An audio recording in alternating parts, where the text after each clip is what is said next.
Hell yes. Okay, so Sleeper just created a tournament draft that, more important than this being a tournament draft for next year, we got the rookies added in. We can finally go through draft guys like Treylon Burks, draft players like Breece Hall, and some of those names going deeper down on draft boards. We're going to get to see where they're going now. Of course, we're going to get this live draft going for everybody a part of the flock. But sadly, because this is a tournament style draft, this is not going to be able to be a private 12-team draft that I send out. This is going to be one that I'm sure that there are people waiting in the lobby right now to go get in. And I'm not going to waste any time. Let's go and let's set this up. I cannot be more excited. I got this announcement a couple days ago that Sleeper opened this up. But to be completely honest, oh yeah, by the way, this is also Sleeper. They have player props, of course. You can go bet player props pretty much on any single sport you can imagine. They have a ton of player props for the Super Bowl, yada, yada, yada. Everybody knows this by now. The player props are fun, but not nearly as fun as the drafts. Not even close to the drafts. To be honest, they also have a big Super Bowl draft as well. That's not why we are here. We are here to get in the big board draft. This is where the rookies are included. We got 2 more spots open up. I'm imagining that the majority of people in this draft are not watching this stream right now. But of course, thank y'all all for coming in. And we got Alex in the live chat right now. If y'all have not dropped a like on this live stream, please make sure you do that ASAP. We got Mason also out in the chat. Ethan as well. Yeah, so there are 2 spots left open. So if y'all want to go get in this, it's going to be, I meant to send out a notification on Discord letting people know that we are in this draft right now. So maybe a couple of people in the Discord can go and join this if they want. And I'll send the link out. This is not going to be a link for the private draft. Instead, this is a link just for Underdog Fantasy. I'll send this out in the live chat right now if y'all want to go take these last 2 spots. Now, this is going to be a $10 draft here with a $250,000 prize pool.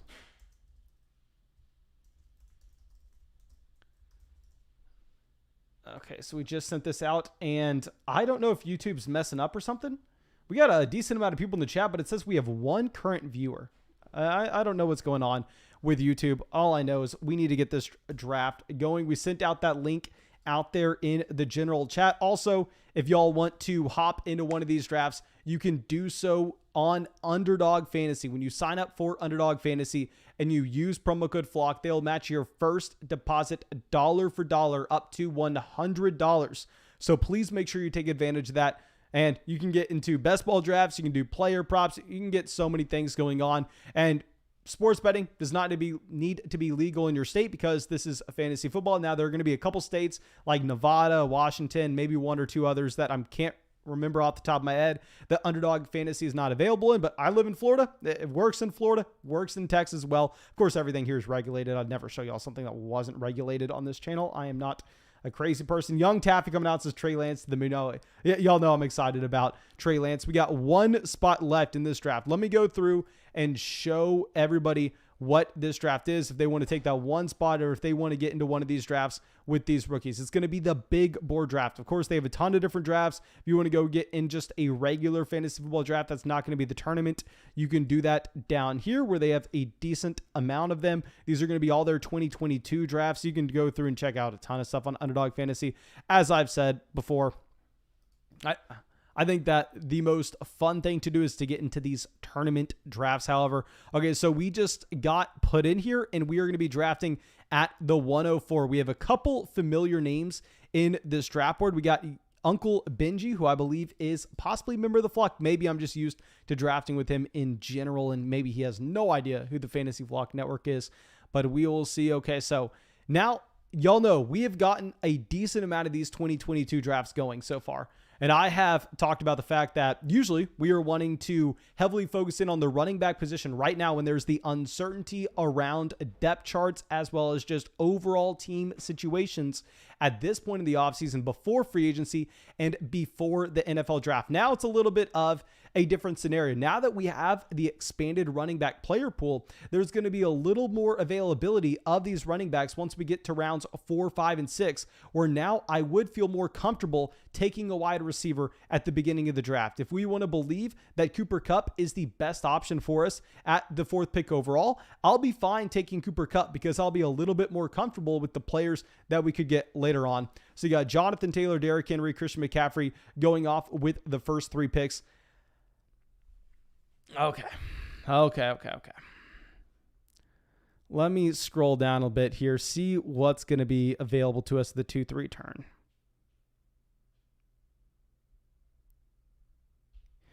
You know what? F it.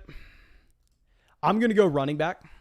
I know we were just talking about the fact that you can decide to pivot over and start taking these wide receivers in round 1. I think Cooper Kupp at the 105 is a completely fine selection now. Y'all know I told y'all if y'all were getting into these drafts a little bit earlier this offseason, I preferred going with the running back position early over and over and over again. And now I'm fine if you want to go Cooper Kupp at the 105. However, I just think that once we get to rounds 2 and 3, maybe we can be pigeonholed out of the running back position, whereas we're definitely going to have guys like A.J. Brown available to us. So I'd rather wait just a little bit. Obviously, Austin Eckler really has no concerns with his overall workload next year regardless. Let me try to switch this cursor over.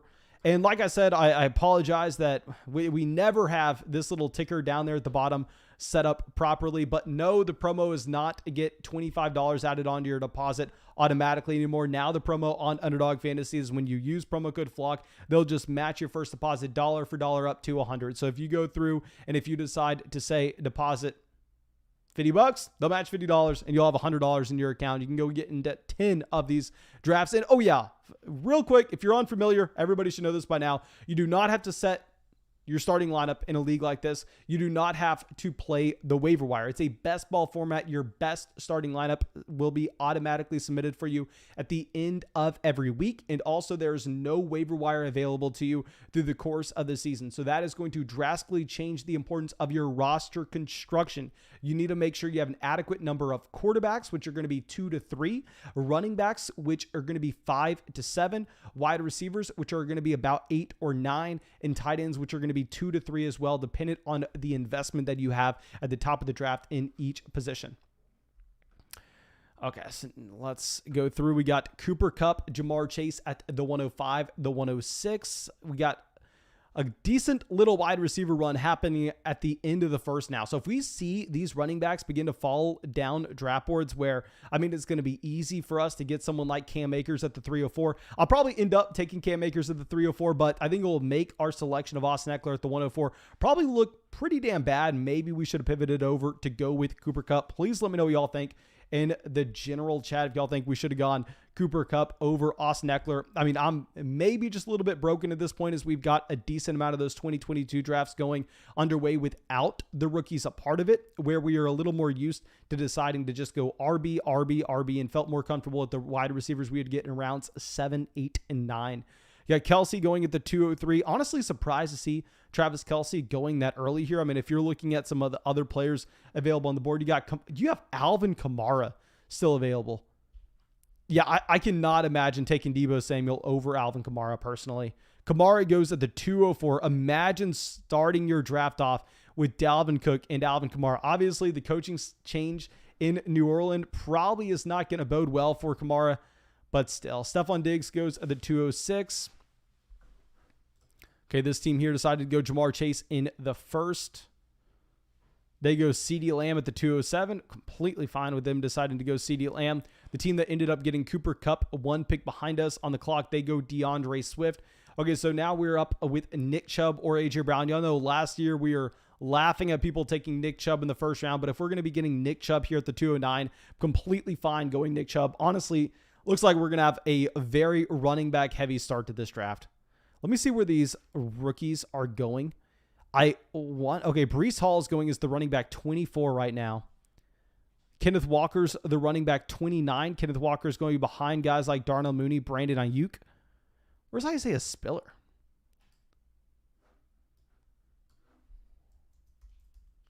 Isaiah Spiller going at pick 99. Okay, we need to remember to search up these running backs, because if you're getting Isaiah Spiller after someone like Dalton Schultz, obviously that is an insane value. You just have to remember not to look at ADP, and you have to scroll down a decent amount here. And I'm not going to lie, we're probably going running back again with this next pick. Like if it's going to be down between Antonio Gibson, Jalen Waddle, I guess maybe we could go Mark Andrews with the end of the season that Mark Andrews just had, but he ends up going at the 212 regardless.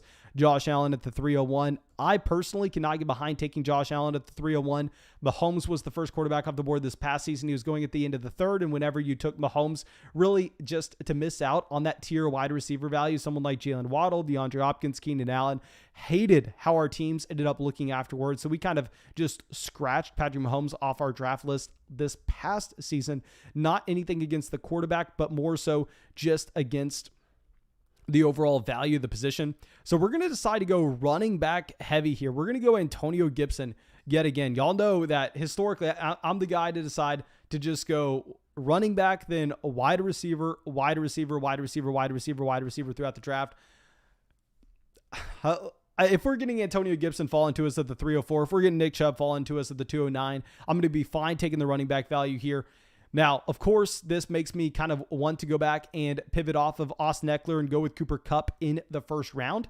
It is what it is at this point. I think that value that we got with Nick Chubb and Antonio Gibson, a little bit too much to pass up on, considering the fact that you'll most likely have no J.D. McKissic this next season. If we were going to go wide receiver, I'd imagine we would have probably gone with DeAndre Hopkins. I know Keenan Allen would be the pick for most people. Now, my reason with going DeAndre Hopkins over Keenan Allen would be the overall stability that you've had with DeAndre Hopkins since 2014.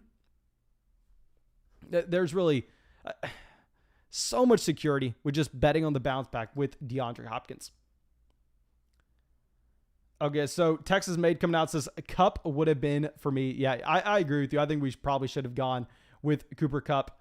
And then Elixir coming out says T. Higgins at the 101, even in standard. He's just better. Steven says, where is Cam Akers? Cam Akers ended up going off the board at the 205 here. I actually thought Cam Akers would have been a player that we could have considered at the 2-3 turn.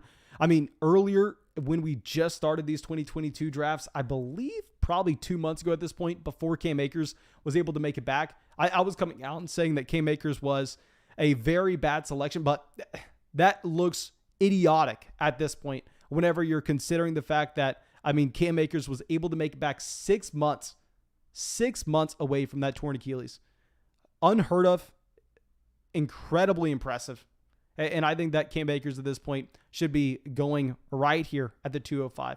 I still prefer Kamara, prefer Joe Mixon. In Dynasty, of course, it's a different story, but this isn't our Dynasty channel. This is just going to be a regular fantasy football draft. Okay, so got Ezekiel Elliott going at the 402. Obviously, Ezekiel Elliott's been a consistent faller, looked horrendous this past year, but with the contract situation, you know that he's going to be the lead running back in Dallas. Dallas should be an impressive offense, despite just failing a couple weeks ago against the 49ers with everybody watching.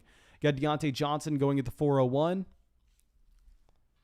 Kyle Pitts at the 308. And y'all know Kyle Pitts, we were laughing at people taking Kyle Pitts in the 3rd and 4th round this past year, as rookie tight ends historically are never able to hit that mark. But once we've seen Kyle Pitts come out and have the best rookie tight end season, arguably of all time, I am completely fine, and I will be advocating for this season to be drafting Kyle Pitts at the same mark that he was going in drafts last year, because if you look at the volume that Kyle Pitts had, you know the touchdown rate should get a bump up. And if that touchdown rate is able to get a bump up, I think you'd be very excited about Kyle Pitts. Calvin Ridley goes to the 405. Love this team so far. I think Lundar is killing this draft.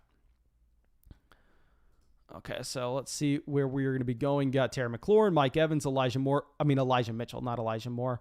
Okay, so now let's see where...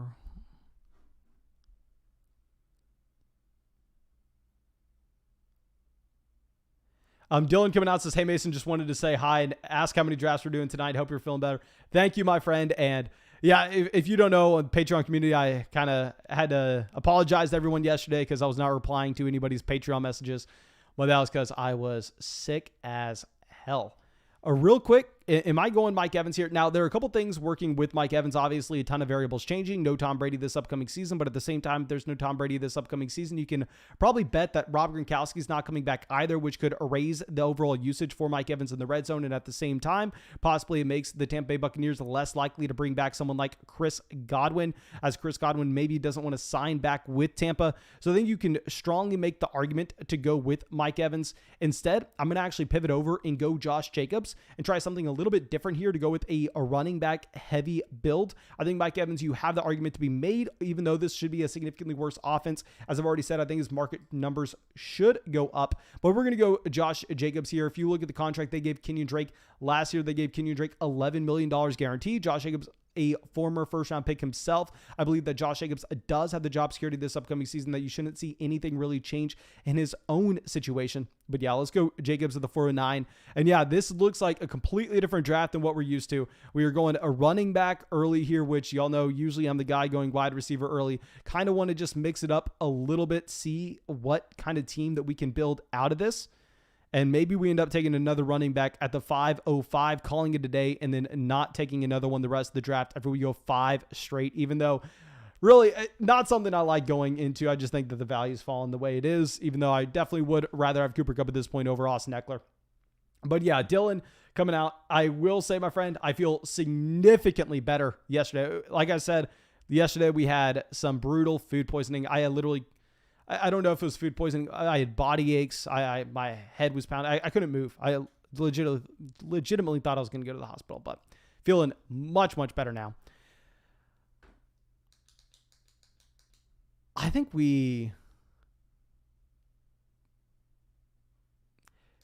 of course, I would never do this in a regular fantasy football league. I would never even consider this in a regular fantasy football league.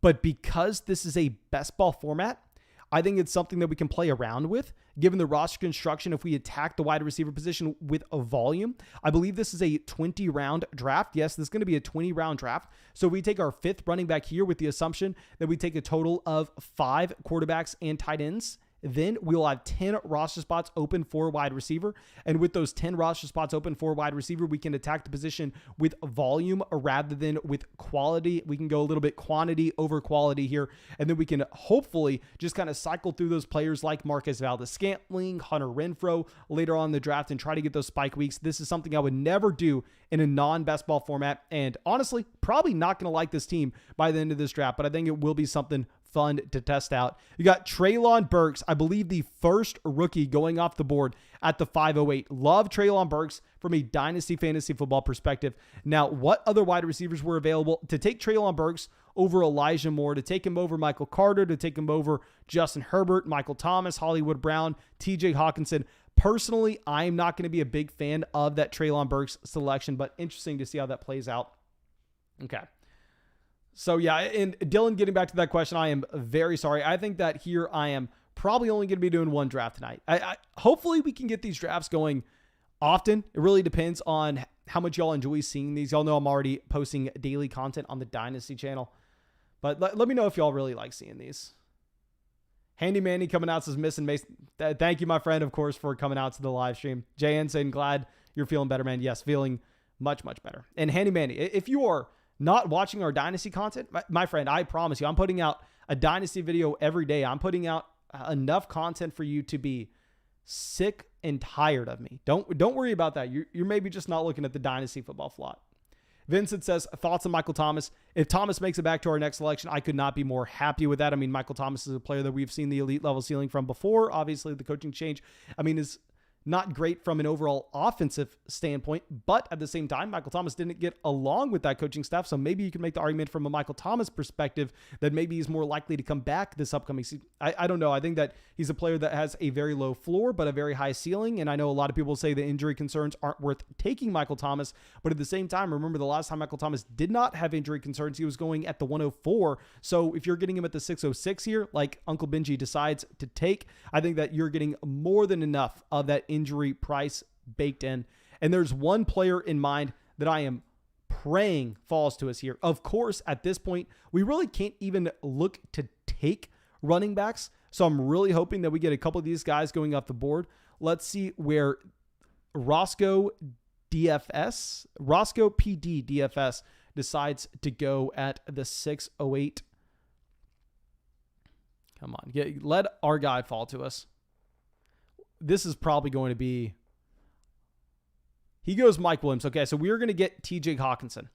With TJ Hawkinson, if you're looking at a points per game perspective, he continued to improve this season as he has done through the first 2 years of his NFL career so far. A great prospect coming out in that 2019 draft class. Obviously, you're not expecting those tight ends to break out until year 3, year 4. If you're looking at where he is going in drafts this year, he's going later in drafts this year compared to last season. Last season, he was going actually at the 4-5 turn, I believe, or he was going, I'm sorry, not at the 4-5 turn. That was over here. He was going at the 5-6 turn, but getting him here at the 609, I think that honestly, I don't want to say there's only upside with that pick, but if he's able to stay healthy, I'd imagine that's going to be a smash. I think he's a lot closer to George Kittle than people assume. And Nighthawk coming out says, took advantage of that John Morant promo the other day on Underdog, turned $25 to $75 free money. Happy to hear that, my friend. Happy to hear that. Okay, so AJ Dillon at the 612, Brandon Ayuk at the 701. Obviously, we are just praying that running backs go off the board. We are just praying that teams decide to go running back. Okay, we can't even really be looking at the RBs at this point. I think at this point, it looks like we made a horrible decision going 5 running backs in a row. Looks like nobody else in this draft is really adjusting to the fact that we monopolize the running back position. People are still willing to pivot over and continue to take value like Brandon Ayuk. So at this point, I think with Garrett Wilson, he could be a strong argument. I mean, you could have a strong argument to take him. He should be the number 1 wide receiver off the board in the NFL draft. And you know what? I think that in a vacuum, Odell Beckham Jr. may be a better value. However, the thumbnail of this live stream is Garrett Wilson. And if the thumbnail of this live stream is Garrett Wilson and we have a clear shot to take him here at the 704, might as well go through and make that selection. If we knew what the situation was going to look like with the Los Angeles Rams depth chart next year, I think you could easily make the argument, however, to go Robert Woods or to go with Odell Beckham Jr. instead. Breece Hall at the 706, fantastic value with Breece Hall at the 706. Looking back at our pick of Travis Etienne, or more importantly, our pick of Josh Jacobs. Breece Hall and Josh Jacobs are going to be significantly closer in value, in my opinion, than Mike Evans and Garrett Wilson. So this Josh Jacobs pick here at the 409 was horrendous. We should have just gone with our initial reaction. We should have just taken Mike Evans as the alpha dominant wide receiver, even in a declining offense in Tampa Bay, to go with Josh Jacobs instead and to stockpile the running back position when nobody else in this draft is really making a strong pivot off of wide receiver to go and chase those running backs. Clearly, we made a mistake. And I think that if we were to kind of fix anything, honestly, even more so than Austin Eckler in the first, I think Eckler in the first is kind of fine because you don't really know how the draft room is going to go. Once we get to this 4th round, I think at this point, we probably should be taking Mike Evans instead of Josh Jacobs. I'm even fine taking ETN on the way back around, but that would have allowed us to grab Breece Hall here in the 7th instead of Garrett Wilson.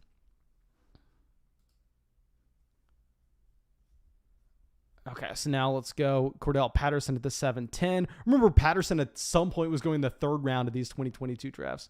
Odell Beckham Jr. at the 711. Dallas Goedert at the 712.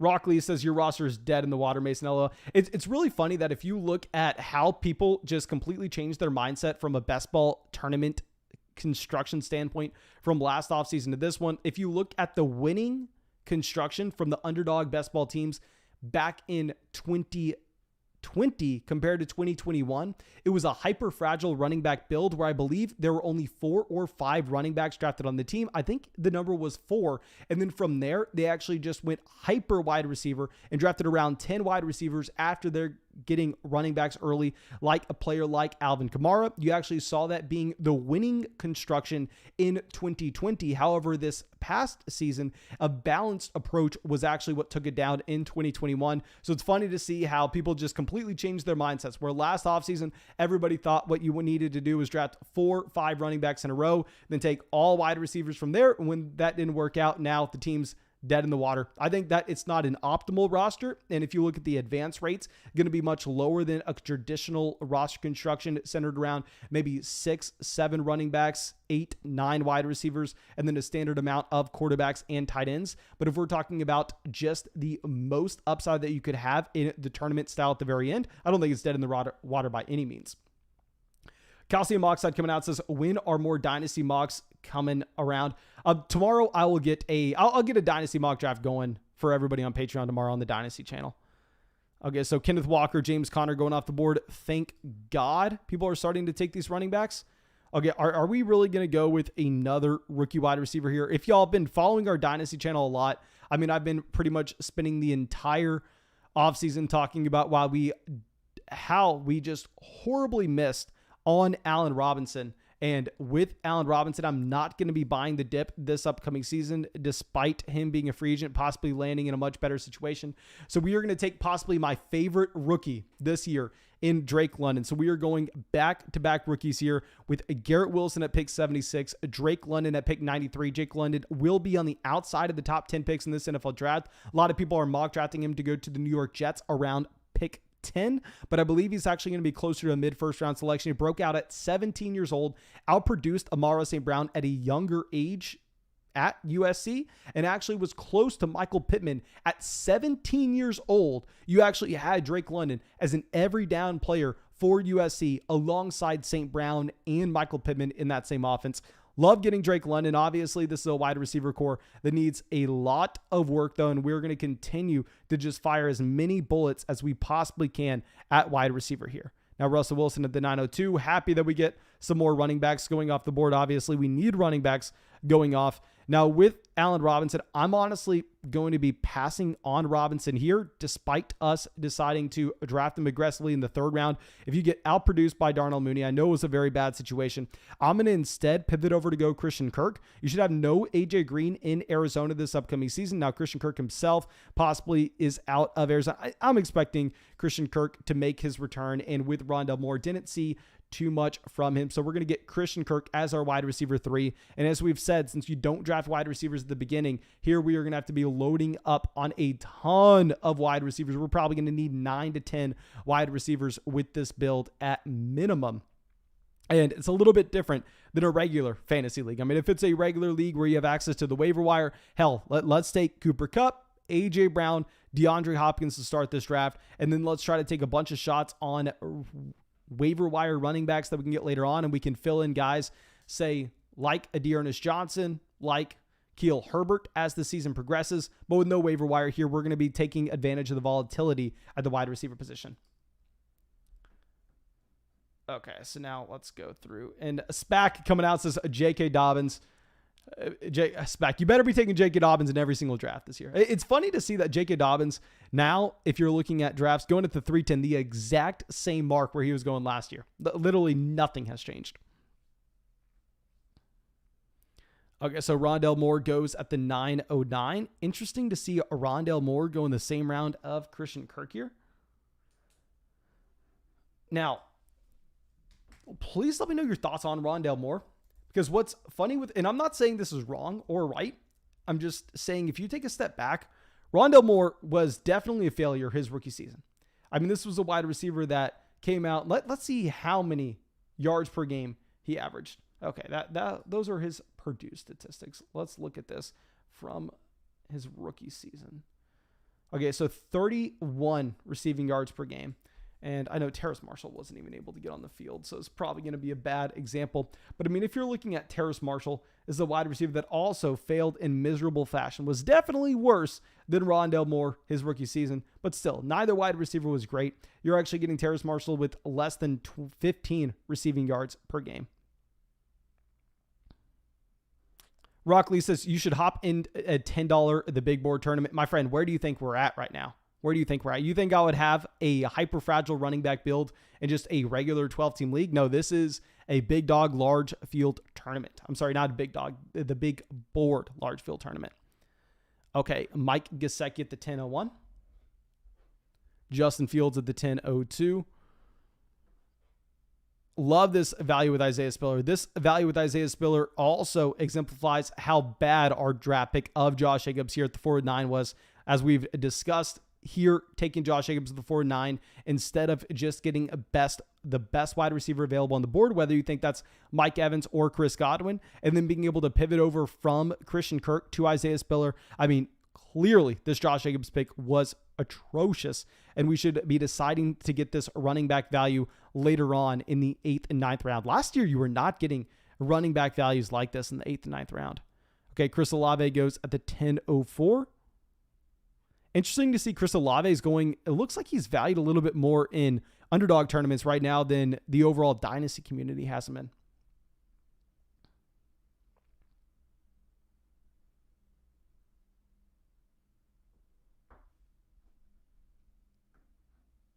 Okay, so Alexander Madison on the 10.05.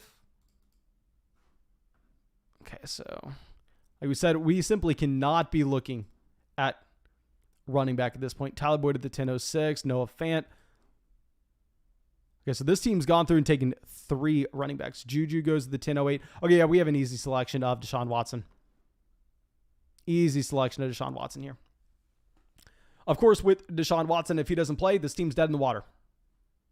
Yep. If he doesn't play, this team literally is doing nothing. But this is a tournament draft, so you need to be drafting for the highest ceiling possible and ignoring the floor of these players, because you need everything to go right. I mean, there's a $250,000 prize pool in this draft with the $10 buy-in. Just, it doesn't take a rocket scientist to know that everything has to go right here. So I would rather take those big time swings.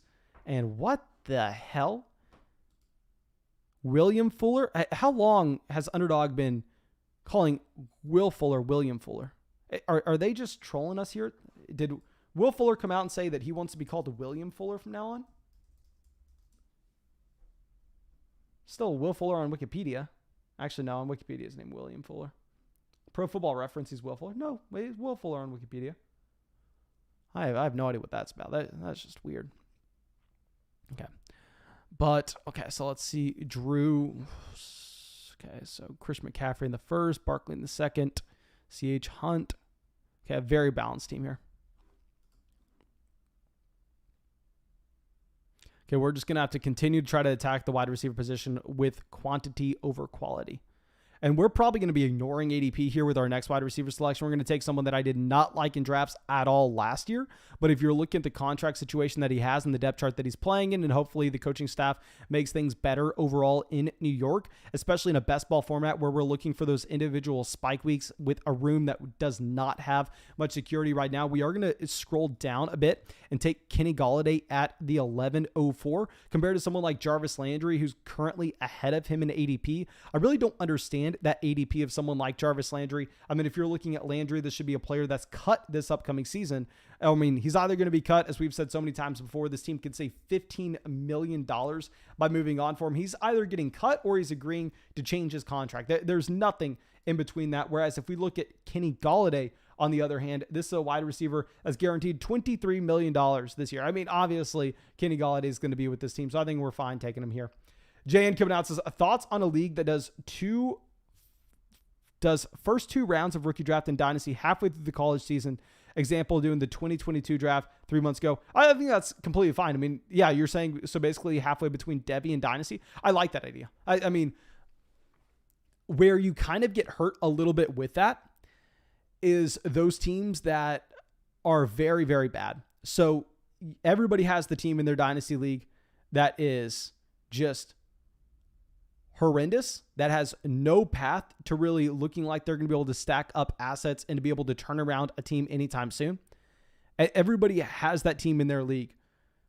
And what makes that team have the ability to turn things around is whenever you have the first overall pick in 2020 and you're able to come away with Joe Burrow in a Superflex league, whenever you have the first overall pick in 2019, like whenever you have the first overall pick in 2018, like you get someone like Kyler Murray in 2019, in 2018, I believe that was Baker Mayfield. But once you kind of take away the security of knowing who that player is by looking at the situation they land in, as well as the draft capital they receive, it's going to make the hit rate on that player naturally a little bit lower, where I think it would be harder for those teams to turn it around at the very beginning. But outside of that, I think it's a good idea.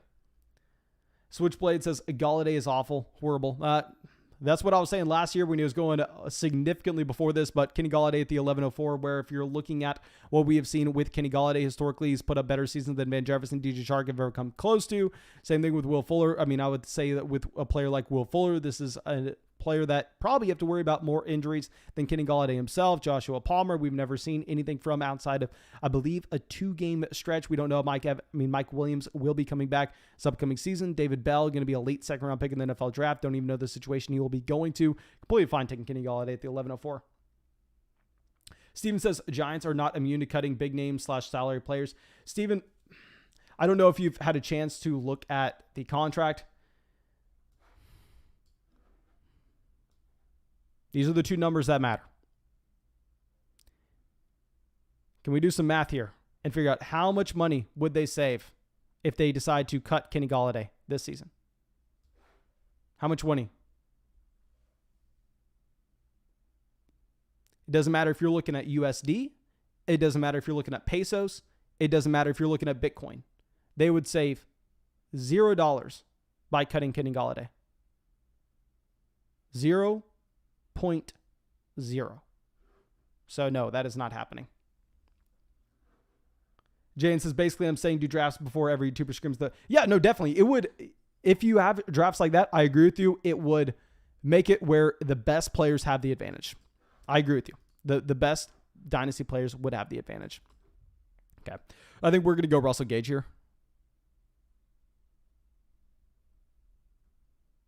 Yeah, we're going to go Russell Gage. With Russell Gage, don't necessarily know the situation, but with Calvin Ridley wanting out of Atlanta, I think that there's a real possibility that Atlanta decides to bring him back. And I don't want to say he leads the team in targets. Obviously, you have Kyle Pitts, but I think Russell Gage, it is a safe bet to be able to have a wide receiver that's out there running routes, that's drawing targets. And that's literally the only thing we need at this point whenever, we are just trying to bet on as many wide receivers as possible. Okay, so now we have Zach Wilson going at the 12-10.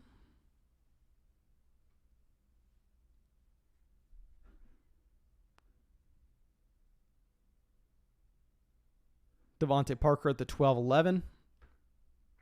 Okay, let me go and show the entire draft board for anybody just now coming into this live stream.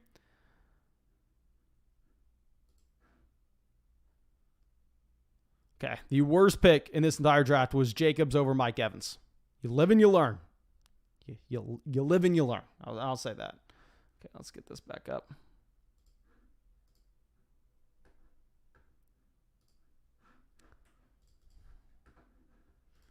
Okay, as we said, no longer looking at running backs. Simply cannot do it. Just need wide receivers.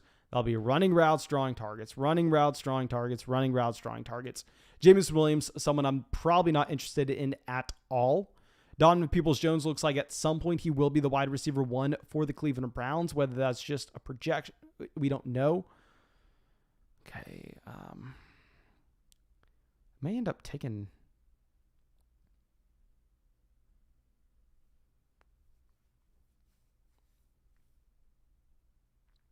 The thing is, if we were to take Jarvis here, if Jarvis gets cut by Cleveland, does he find his way somewhere else? Like, obviously, he'll get signed, but is he actually going to get... Okay, so Jarvis goes regardless.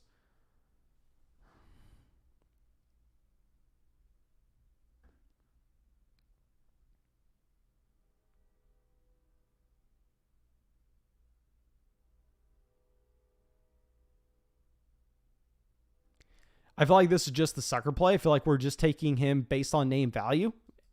But we've said this over and over again. What we need on this team, wide receivers running routes, drawing targets. DJ Chark, free agent this offseason. Laviska Shenault signed to that rookie deal. He'll be with his third coaching staff in his NFL career this upcoming year. It is what it is. With Laviska Shenault, not nearly as exciting as he was with the thought of him breaking out this past season. But we need wide receivers that are going to be on the field, that have a role, and with the best ball format, just need some guys that can go through and get a spike week.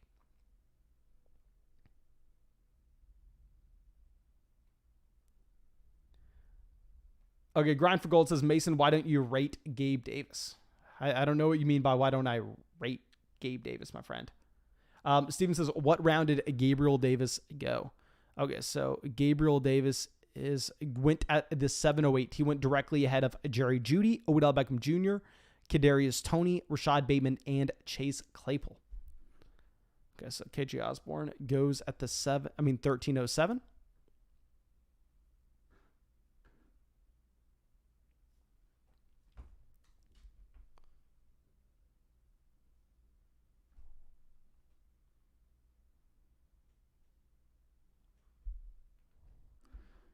John Mechie. I don't like this John Mechie pick. I mean, if you're looking at him, it should be a 3rd round pick this upcoming NFL draft. I mean, this is a wide receiver that really never, I don't want to say never dominated targets. That's not fair to say for him because obviously he dealt with the depth chart 2 seasons ago where he was competing for targets with a combination of Devonta Smith as well as Jalen Waddle 3 seasons ago. I mean, you can throw on some other top tier wide receivers, guys like Jerry Jeudy.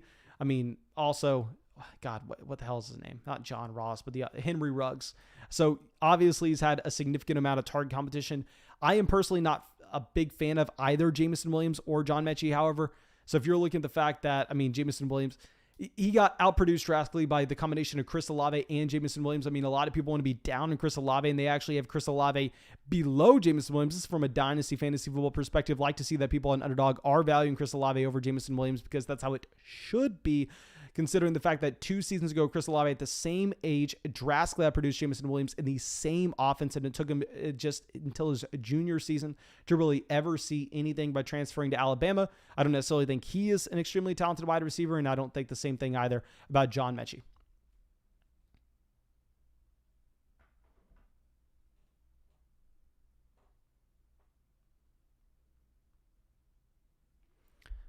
Okay, 13-10, Logan Thomas. 13-11, Daniel Jones. I actually like the Daniel Jones selection a little bit. Obviously, the coaching staff coming out saying that Daniel Jones is their guy. I am not really going to be willing to go out there and say that's a guarantee, to say that is something we should 100% expect. However, if we're looking at Daniel Jones, this is a quarterback that if he does start, I would actually be willing to bet that his points per game is going to be higher than someone like Mac Jones, where Mac Jones does have the job security that Daniel Jones doesn't. At least Daniel Jones, with the rushing upside that he has, you know that he would be able to come out and he would actually be able to at least get you to the 16, 17 points per game ceiling that maybe a player like Mac Jones doesn't have access to. Baby Cow says, I'm buying that Singletary breakout, baby. I'm fine if someone wants to buy the Singletary breakout. I mean, if you're looking at Singletary is on his rookie contract, of course, which is what we always look for with those running backs. Okay, for the love of God, can we please start taking some running backs here? Oh, my God. You have all the best players according to ADP. RB. Obviously, with Rob Gronkowski, it looks like he's probably going to retire if you're not getting Tom Brady. I think at this point, we are exclusively a wide receiver and quarterback. We cannot take a running back. Got Matt Ryan going at the 1405.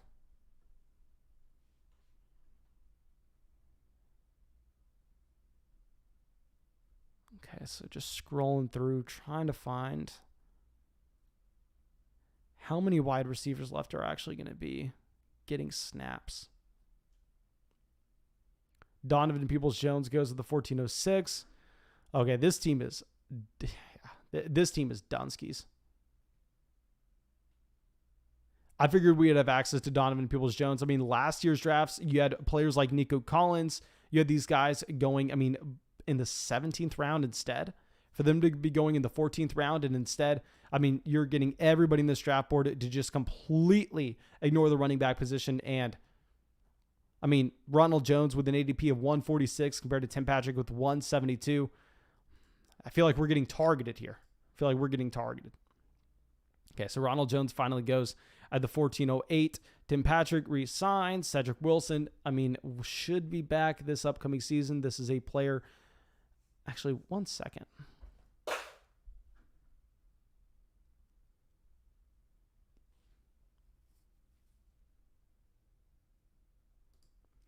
Dotson's going to be a late first-round pick, early second-round pick. I'm more comfortable with him getting snaps, honestly, than I am Tim Patrick. I mean, they re-signed Jerry Jeudy as well. KJ Hamler is going to be fully healthy.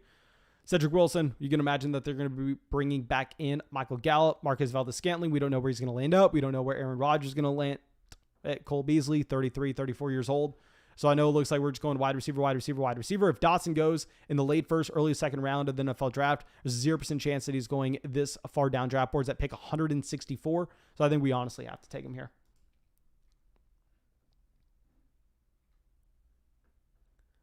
Okay, so Baby Cal says, I traded Rashad Penny and Chuba Hubbard for Devin Singletary in a 2023 first. Love that trade. I mean, even if we weren't getting Devin Singletary back in return, I'd easily make that trade. Okay, so Gronk goes to the 14-10. Okay, so Myles Gaskin goes to the 14-11. Remember when Marquez Callaway got pumped up to at some point being an 11th round pick last offseason? Okay, so let's see. Just all those running backs at the top of the board. Tim Patrick goes to the 14-12. Braxton Berrios, Terrace Marshall, Brian Edwards,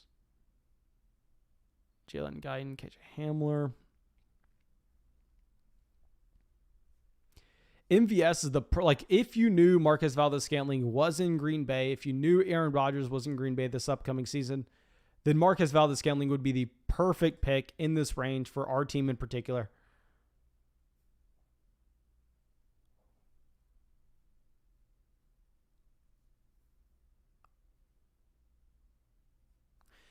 I guess, let me double check to make sure. Okay, yeah, we got to hurry and do this.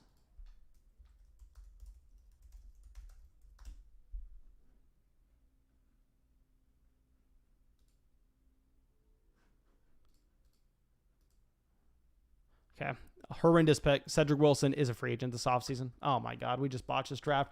Let's end it there. Okay, so I know we got 5 more rounds left, but I'll try to get another draft going in 2 to 3 days for a team that we can be proud of. Here, we completely botched us with the 4th round pick of Josh Jacobs. Nonetheless, talking from a roster construction standpoint, the rest of the draft, the next round we are going to be taking a quarterback. The round after that, we most likely will be taking a tight end. Then we'll be filling this draft out with 3 more wide receivers just to continue to stack that depth in to try to get those players like Laviska Shenault or Russell Gage that we believe can possibly pop for 20 points any given week this upcoming season, because that's what we are having to look for. We're having to draft 10 wide receivers to fill 3 wide receiver spots throughout the entire season on a week-to-week standpoint, hopefully using the volatility of the position to be able to fill in. But God, I don't think we're going to be able to accomplish it. Of course, thank y'all again for being a part of the flock and supporting the channel.